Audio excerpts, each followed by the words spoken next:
Washington City Fire Chief says one of his firefighters is getting better tonight after being injured in a fire early this morning.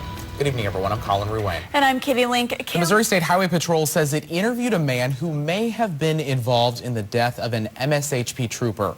Trooper James Bava was killed in an accident on Friday in Audrain County. Officials say Bava called dispatch and said he saw a motorcycle commit a traffic violation. When dispatchers tried to contact him a few minutes later, he did not respond. His vehicle was found crashed off of Route FF. MSHP says it conducted an interview with a man believed to be connected to the crash. Troopers say the man was not taken into custody and his name has not been released. Columbia cyclists cruised along local trails today and learned about trees native to the area. But they learned about more than just the beautiful scenery surrounding them. The city's Cruise the Creeks bike ride series kicked off today. The program is aimed to get people out and about and to educate them about how nature can benefit them. It also tells cyclists about the waste that accumulates in our local waterways. One participant thinks the city could do more to tackle the litter issue. There are 3 more guided bike rides in the series, and the dates can be found on KOMU.com. Well, a while without rain means there could be more to come, right? Kenton is here with a check of the forecast. The Missouri Supreme Court has denied the latest legal challenges from Roderick Nunnally, who's scheduled to be executed Tuesday. He was sentenced to the death penalty after raping and killing a 15-year-old Kansas City girl back in 1989. Nunnally was one of 2 men who pleaded guilty and received the death penalty in the crime.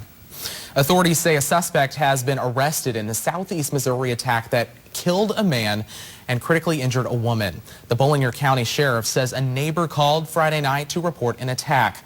Both victims had been shot and stabbed several times. The man died at the hospital and the woman has been listed in critical condition. Their names, though, have not been released. A fatal shooting brings together a saddened community. After the break, the gas station incident that inspired that memorial. 3 people in Tennessee are dead tonight after police say a domestic issue led to a shooting. Officers in Sullivan County say the suspected shooter and a child are still in the hospital following that incident. Other adults and children were in the home during the shooting, but were not injured. No names have been released in the case. Officers do not believe the suspect and victims were related. A motorcade honored 3 fallen firefighters in Washington State. 20-year-old Tom Bashevsky, 26-year-old Andrew Zajac, and 31-year-old Richard Wheeler died battling the Okanagan Complex wildfire. Many individuals gave salutes to the motorcade as it drove by, as you can see right there. Then a memorial service took place about 90 miles from where the firefighters died. A National Fallen Firefighters Fund has been set up in honor of the fallen men. President Barack Obama ordered a new name for a famous American mountain. Mount McKinley in Alaska has been renamed Mount Denali.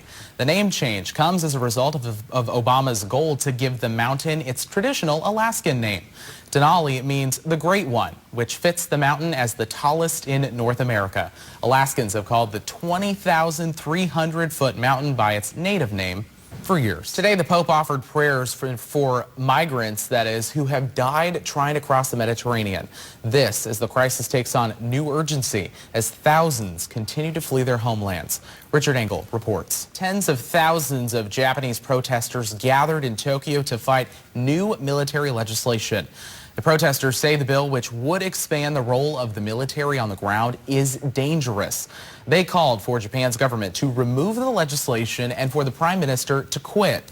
Japanese government officials want the legislation to pass in order to counter China's increasing presence in the region.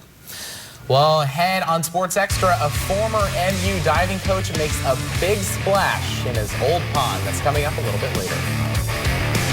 That's our time for now. Thanks so much for joining us. Have a great Chris night. Servino is next with Sports Extra.